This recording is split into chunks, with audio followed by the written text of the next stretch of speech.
Good morning, everyone. Thank you all for joining us this morning for this great announcement.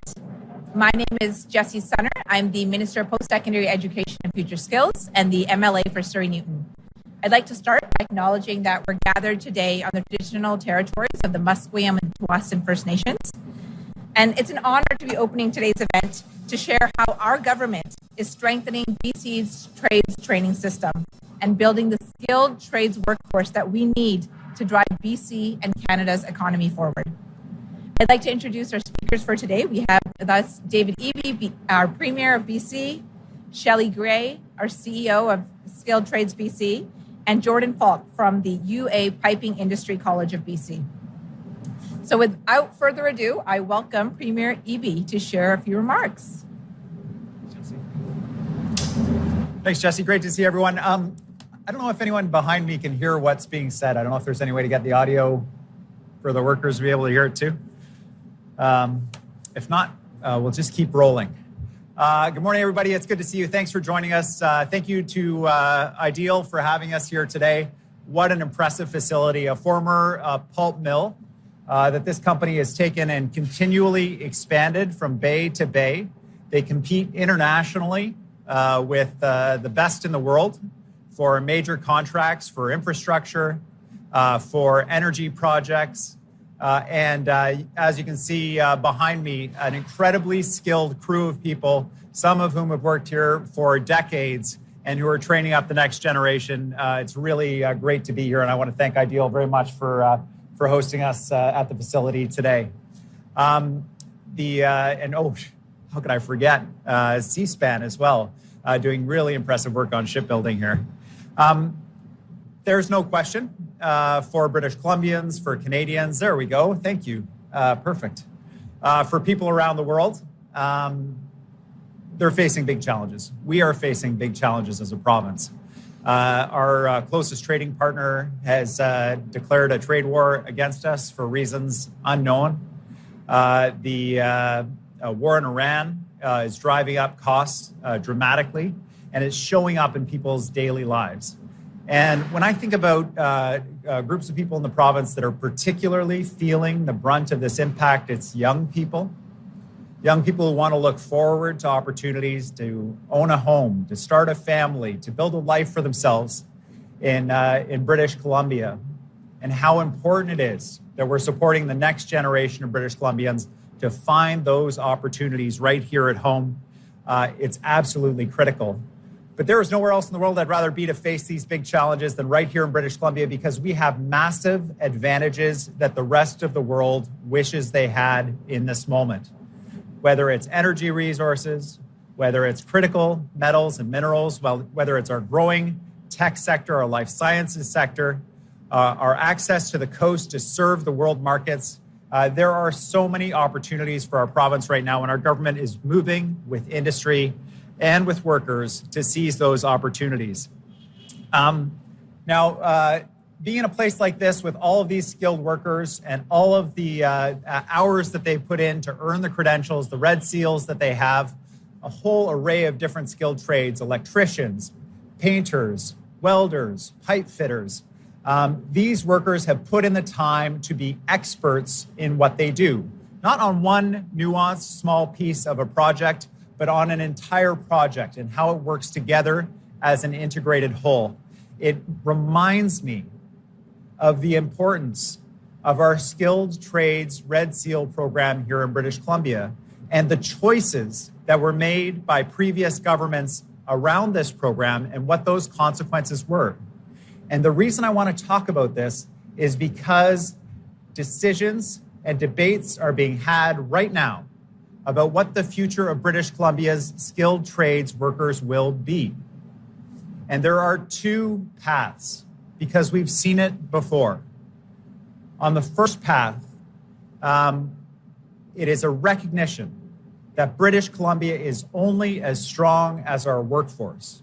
We are only as strong as our people, that we are competing internationally, that we are reaching out and diversifying internationally. And if we hope to have success at that, then our people have to have the skills and the backing and the training that they need. On the other path, on the short-term thinking path, It is that we need to save money on the backs of workers and the future. And first instance, sounds good. We got to save some money. Well, that was the decision that was made in the early 2000s in this province, that it was too much work. It was too much energy, too many resources going into training British Columbians. That what we should do instead is get rid of our skilled trades programs and hope that people are able to navigate their own way and just open up trades to anybody with a wrench to be able to show up and do the work without recognizing the incredible skill and technical prowess that is required to do these jobs. And at first, people were like, wow, that seems like a great idea. There was an increase in the number of people working in the trades. I thought, oh, this is wonderful. But what happened was, over time, we saw the number of apprentices in British Columbia drop and drop and drop as people were left on their own to navigate their own training. Employers trying to find those high-skilled laborers found people who were expert in one tiny part of a project, but unable to have the flexibility to deal with an entire project or move to a different job. Those employers began petitioning the provincial government. We can't find the workers we need. We need to bring in more temporary foreign workers. Suddenly, areas that had always been occupied by British Columbians doing these jobs, entire mine sites, the HD mining site, critical infrastructure projects, the Canada Line, projects that have always been built by skilled British Columbians were instead built by temporary foreign workers, were brought in under substandard conditions in order to deliver a project that British Columbia could no longer deliver on our own. It was shameful. And so now today, we see the Conservatives again advocating for the elimination of apprenticeship programs through critical infrastructure projects we are building as a province. We cannot afford to train the young people of British Columbia, they say. The prices of materials have gone up. We need to save money on the backs of the next generation. Well, I disagree with that profoundly. We have to train up British Columbians so we can stand on our own 2 feet. We have to give the next generation hope, and that is what today's announcement is all about. Today's announcement is a celebration of those workers behind me, the years that they put in to learn their trade, and the next generation that's coming up to learn those skills, and a recognition of the fact that British Columbia has $88 billion at least in major projects coming to this province in the next 12 months. 100,000 job openings in skilled trades, like the jobs held by those workers behind me, that need highly skilled workers that have the ability to deliver these projects, not just for British Columbians, but for all Canadians. Projects that will lift the gross domestic product of this entire country. Projects like LNG Canada Phase 2. Major mining projects across the province, major infrastructure projects to respond to the growth that we have here in British Columbia. 35 separate projects that we have identified as priorities in this province, and we cannot do any of those projects. We will not be able to deliver any of those projects without the skilled workers that we need. So today, I am very pleased to announce that government has committed $241 million over 3 years to deliver additional training spaces for British Columbians to be able to take these jobs, to be able to build up their skills, have good, high-paying jobs and pensions, the ability to buy a home for themselves and for their families. That is what today's announcement means for people in our communities who need that hope and support right now. Today, I'm announcing that there will be 5,000 new trades training seats in the province this year as a result of that funding.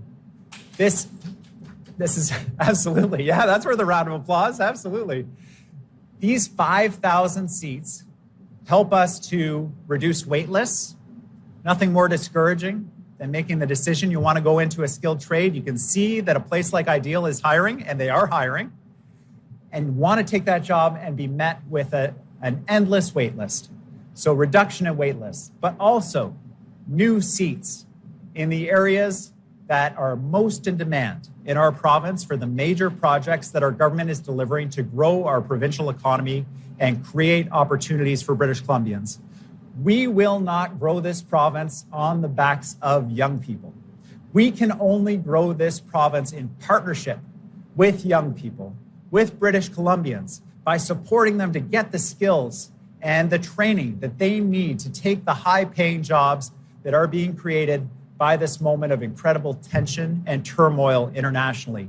This is our window as a province to seize, and we are going to seize it together in partnership with all British Columbians, where British Columbians are at the front of the line for the jobs we're creating to benefit the entire country. As you can tell, I am very excited about the potential and the opportunity of this moment to lift up all British Columbians and all Canadians. We are doing our part here today. I want to thank everybody who is a part of this critical work, and I especially want to thank the workers here at Ideal for hosting us and for delivering the ships and the infrastructure and the energy projects that are going to serve our province for years to come. Thank you very much.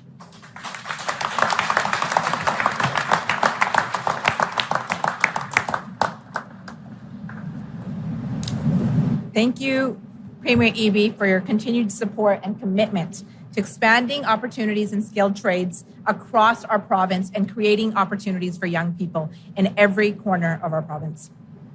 This is a very exciting moment for skilled trades here in BC, and I'm pleased to be here to be able to speak with you about what this investment means for people across our communities. At the core of the work we do every single day is people. It's about the people in this room, the people across our province who have told us to diversify our economy, bring major projects home, create training opportunities that people can benefit from, and create good-paying, family-supporting jobs right here in our province. As we recently heard in our Look West update, British Columbia is seeing incredible momentum. As Premier Eby mentioned, we have billions of dollars of projects that are already underway, and over the next 3 years, we have $88 billion in proposed major projects that are on track to move forward across our province.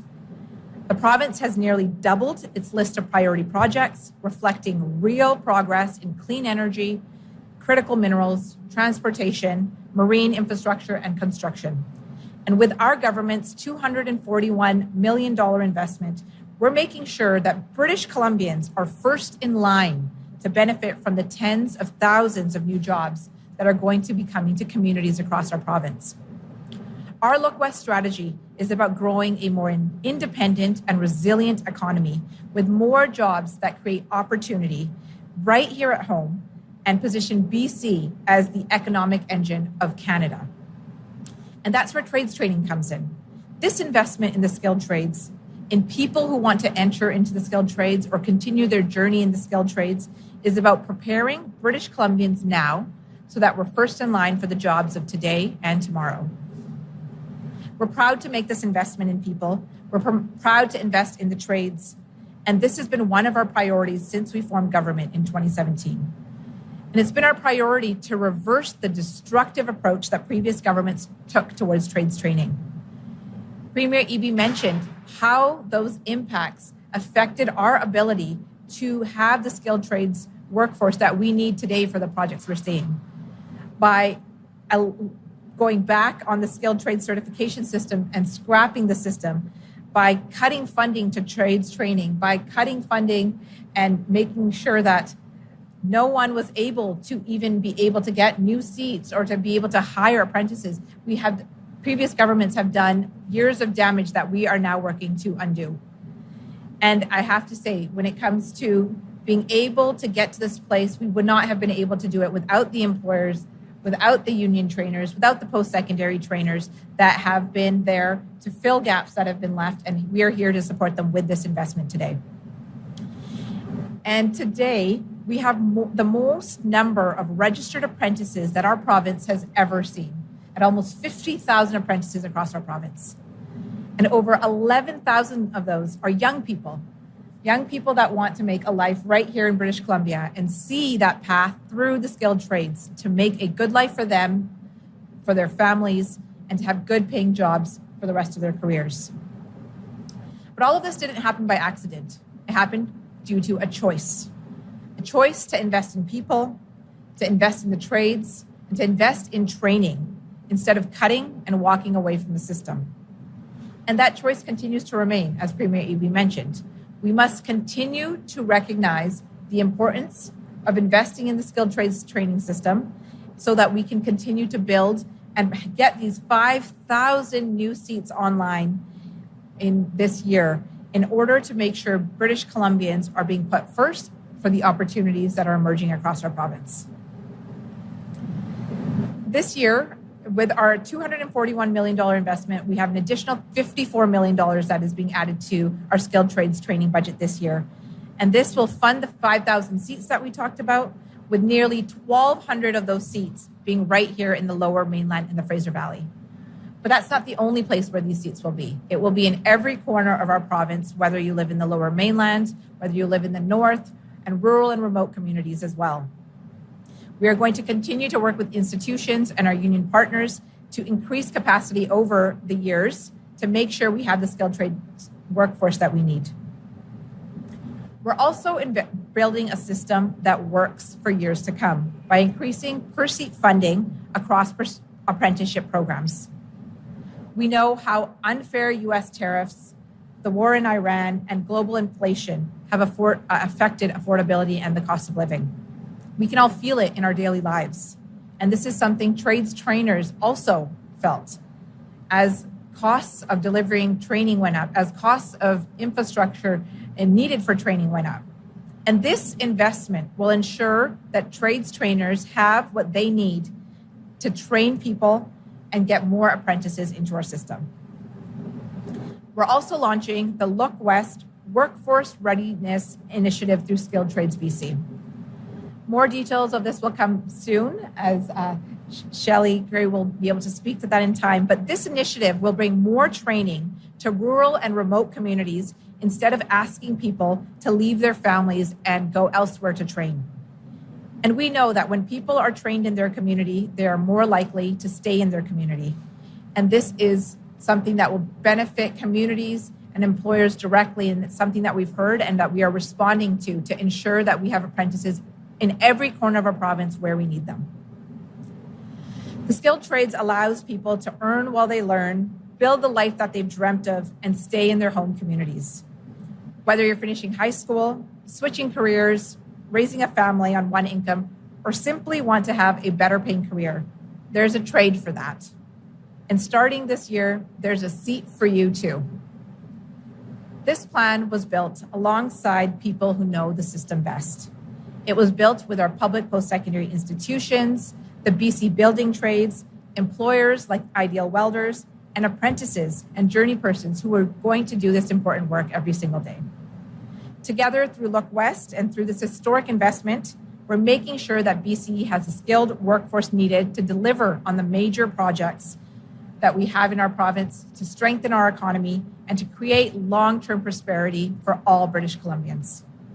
The major projects are here, the training is here, the jobs are here, and the people of this province are ready to build the future of BC and do so with pride. So thank you again for joining us in this exciting moment, and I can't wait to get more boots on the ground building our province. Next up, I'd like to invite Shelley Gray, CEO of SkilledTradesBC, to share her thoughts on the announcement. Great. Thank you. What a wonderful way to start the day with such a wonderful announcement. I first off want to thank everyone for being here and to specifically thank Premier Eby, Minister Sunner, for your dedication and commitment to skilled trades, and not just in terms of words, but actions and in terms of the money and all the things that both Premier Eby and Minister Sunner spoke to.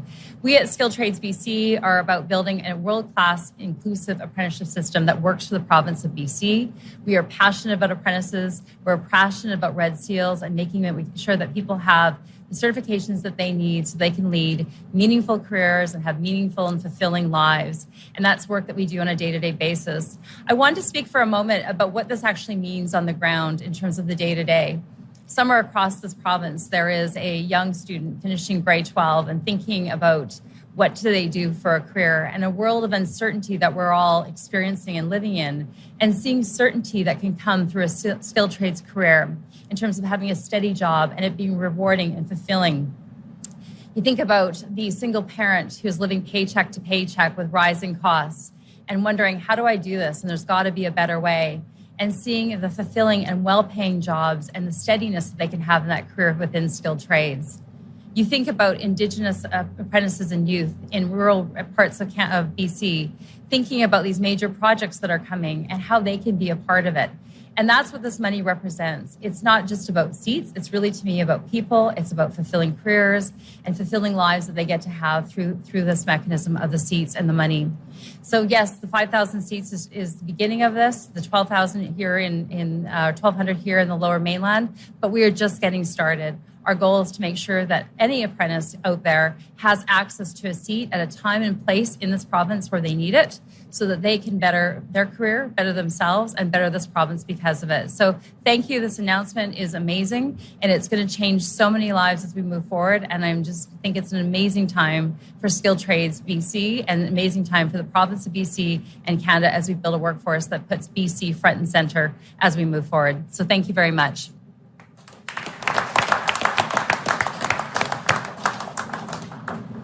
Thank you, Shelley. And I think you said it best, that this isn't just about seats, it's about people, and it's about building our province. And last but not least, I'd like to welcome Jordan Falk from the UA Piping Industry College of BC to share a little bit about what this announcement means to him.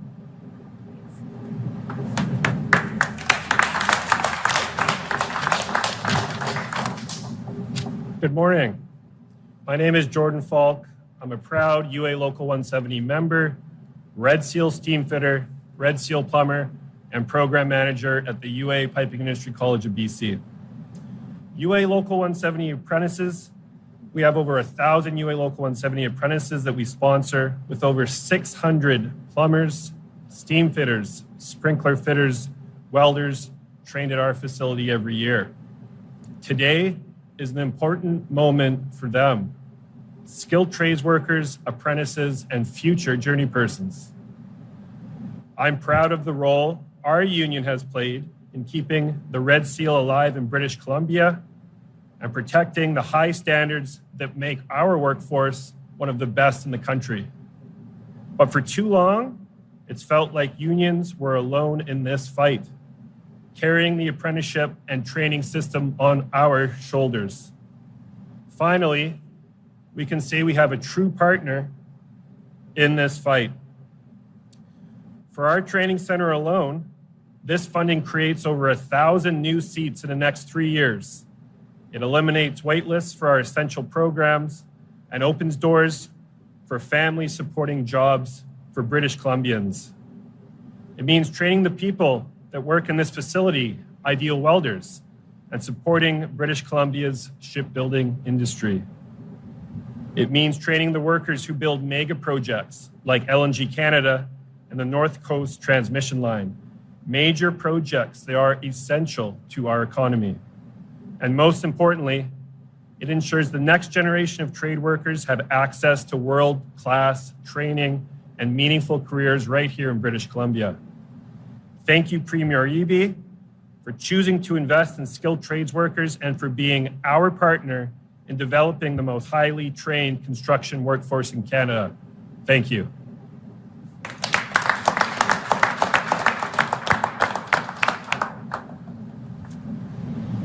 I just want to thank you all for being here again today, and thank each and every one of you that spoke today to today's exciting announcement.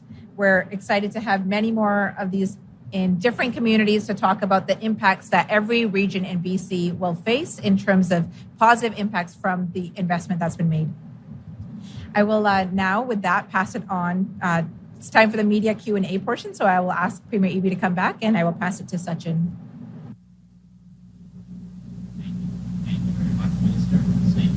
Joining us here today in Ideal Welders here in Delta. We're going to take questions from the media now. All members of the media called upon will have one question and one follow-up.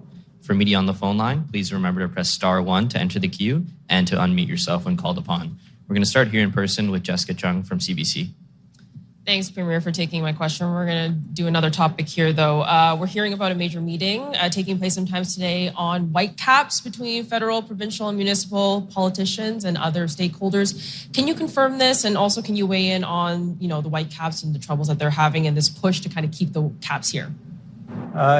Yeah, sure. The white caps are pretty crucial part of British Columbia. I think so many British Columbians have fond memories that stretch back generations of the Whitecaps and many, many years in the stands cheering for them. And now that they are really on a rip and they're doing very well out there, wanting to keep the team, of course. And our government, myself, we're no exception to the desire to save the Caps, keep them here in British Columbia. There are serious issues that we have to address with the Whitecaps and with Major League Soccer. And the goal that we have at this meeting is to bring together all the key stakeholders, the various levels of government, get everybody on the same page and build a platform that the existing ownership group or a new ownership group that wants to keep the team here in British Columbia can have confidence that they have everybody in line and ready to work together with them to keep the Caps right here in British Columbia. I'm certainly glad that we're all able to come together to do this work. This is not a meeting that is going to result in an announcement afterwards about everything being resolved, but what it is an essential first step to getting everybody in a line, all hands on deck, to addressing these concerns and keeping the Caps right here in British Columbia. Okay, thank you. And onto the water main break in Kamloops, still impacting thousands of people there without water. Do you have any details about the emergency response there? I know the city is working hard to address the water main break on an urgent basis.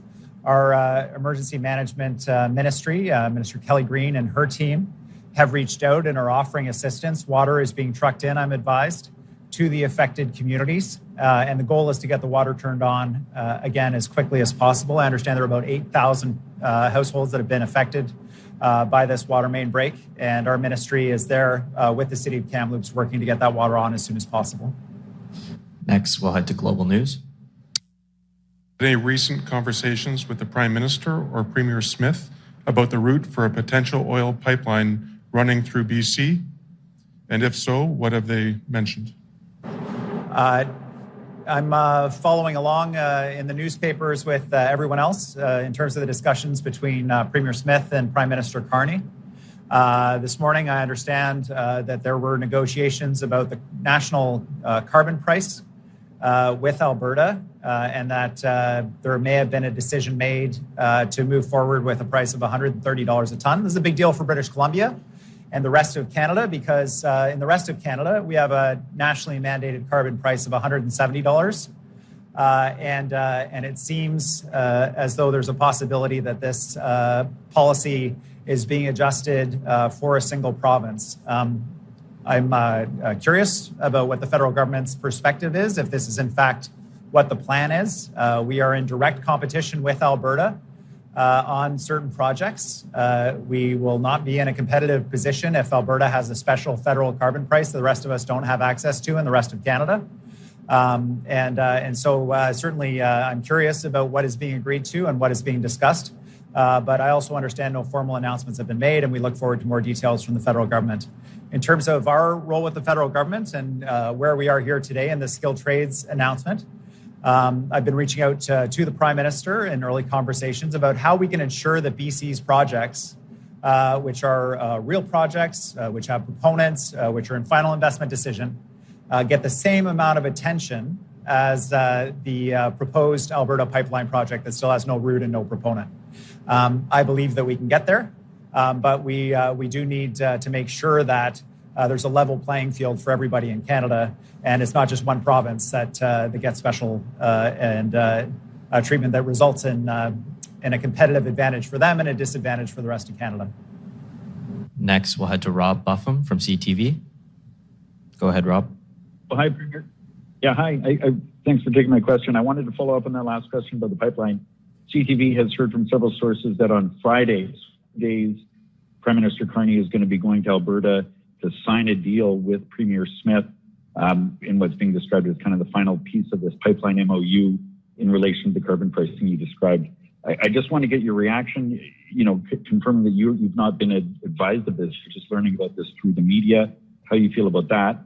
And I know, the refrain you've had is there's no root, no proponent, but it does seem like this thing is moving ahead. So it's time to shift gears and prepare for it. Well, Rob, there's been no formal announcement yet from the federal government, and the details have not been shared with us.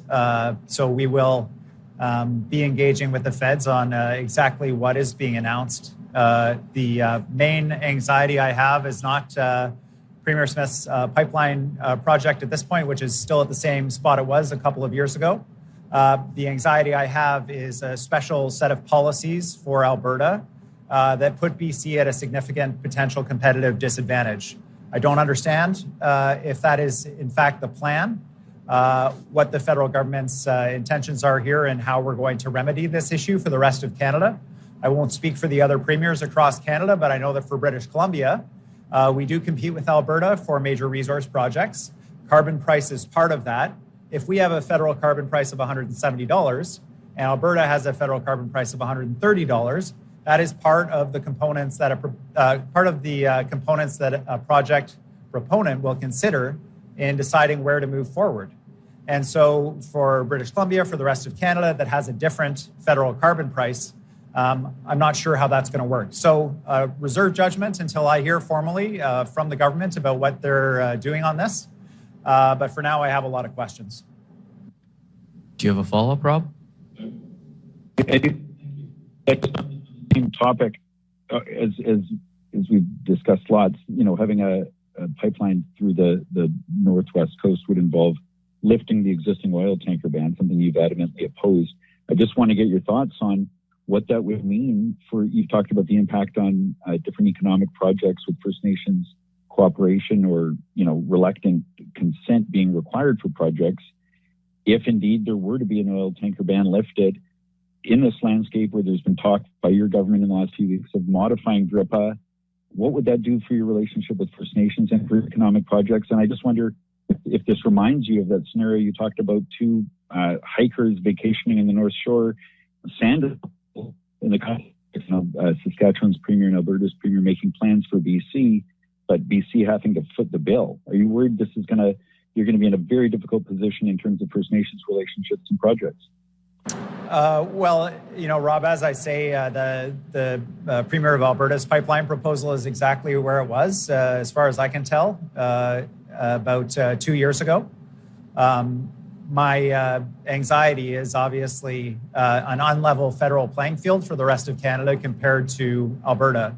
For British Columbia and for the workers behind me, I can tell you that we are fighting hard for major projects that we are delivering. We're working incredibly hard with LNG Canada on LNG Canada Phase 2, which, when they reach final investment decision, will be the largest private sector investment in Canadian history. We have 35 different projects in addition to LNG Canada Phase 2 that are worth $88 billion in capital expenditure alone. That means these workers behind me and many other workers will be working on projects well past their retirement and including significant expansion here at Ideal Welding and other places. In addition, we are in a major competitive advantage in terms of the federal shipbuilding contracts that are being let under the Prime Minister's commitment to spend 5% of GDP on defense and the shipbuilding strategy federally. We are working nationally to ensure that those shipbuilding contracts are delivered here in British Columbia. Again, my one worry about all of this is that we have enough workers to be able to take advantage of the opportunity here and that British Columbians are at the front of the line to benefit from it, which is what today's announcement is all about, training up those workers, not just for something to do, not just for a chance to go back to school or to have a fun experience on a job site, but because our province desperately needs the skills and abilities of the trained workers that are being delivered by our partners in the unions, in the post-secondary institutions, that are training up this next generation of workers. We need them on the job. British Columbia is delivering. And so my main conversation with the Prime Minister is, how do we get a seat at the table without threatening separation that respects our projects and our province at the same level as Alberta. And I think we can get there. I'm hopeful that we'll be able to get there. But it is a crucial and a serious and an ongoing issue, unfortunately. Next, we'll head to Nono Shen with the Canadian Press. Go ahead, Nono. Hi, Premier. Thank you so much for taking my question. So yesterday, Vancouver Mayor mentioned that he used 11 AI tools to do a lot of his work at Web Summit. And I'm very curious for Premier Eby, have you ever used any AI tools to do your job? Thank you. Well, I do use AI tools, but mostly at home. Claude assisted me hugely in fixing our family's leaky toilet. I am not a skilled trades worker by any stretch, but was hugely appreciative of the chatbot's advice about how to fix our toilet. It's I don't feel that AI tools are currently at a place to provide useful political or strategic advice for the province of British Columbia. But I have certainly found that they are useful for providing sort of historic background about what has happened in the province. But as a government, what we're doing is we're looking at AI tools for ways to address longstanding issues that we haven't been able to address otherwise. And one of the best examples I can give is health records in the province. We have all these different computer systems in doctors' offices and hospitals. They don't talk to each other. People's medical records are trapped in one database or another. And the only way to solve it to date has been a huge software program that would cost billions of dollars. And frankly, given the history of these projects, might not even work. AI creates the possibility where we might be able to have a layer on top of all these record systems that talks to each other so that people's medical records can show up at the hospital without us having to do a massive software initiative. And so we're examining opportunities like that that will make people's lives better and create opportunities using these tools while also recognizing the limitations. I spoke at a tech conference yesterday at the Web Summit conference. We have 600 AI companies in the province, 75% of which are revenue positive, that are creating these solutions. We're a leader in the space, but we have also seen the worst of AI in terms of Tumbler Ridge and the allegations about the OpenAI chatbot assisting the shooter. So I think we're a jurisdiction that understands both the promise and the peril of AI, and we will work to navigate this for the benefit of all British Columbians. Do you have a follow-up, Nono? Yes. And also, thank you so much. I'm also very curious, in your cabinet, have you ever encouraged other ministers to use AI at their work? Guidelines for them? Thank you.